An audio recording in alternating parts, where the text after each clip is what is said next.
indoitwa Florence Boko munharaunda medu tine dambudziko rezvikiti.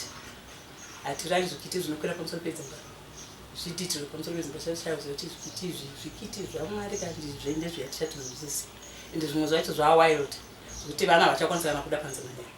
Ndocho chakamira padocho chidai pazvinobuda napo tinopaona, but kuti tizive kuti zvinenge zvipafumba pani kana zviri kuti inatizive zvinobuda nepamakone papo ngangusviba chete 6 zvakutori zvakutobuda usiku zvinogona kuya kana kumachangu-sviba paipai kuma-6 zvomboti zvoto kuma-1 ndeti ma-1 zvoya futi pitiri chipitirisa mutsindo wacho unenge uri pamusoro pemba uchitarisa chikiti zvipindirana. Saka nebhituti ndomaitirazvo.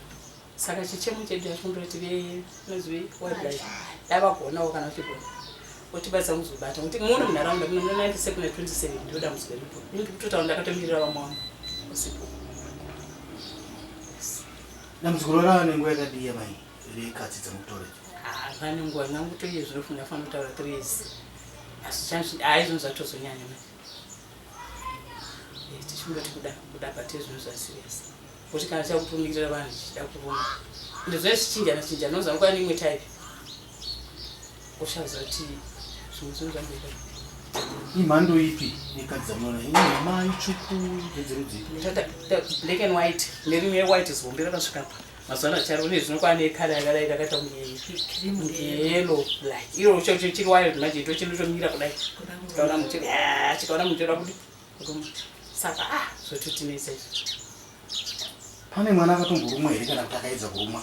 Akaedza kurumwa iye akatomboedza kurumwa nemusika apindai mama nemwe musikana muhombe enda d ikanga rikakamboda kurumwa kashidzani hatizivi kuti ndidzamwari kana kuti ndidzanikasikati dzatinezi aidzichionekwawo masikati zviri nani zvinotinozongodziona manheri pamusoro pemba panongo kuti tizive heri kuti dzinobva kupiwo hatizivi kasikati yanecho.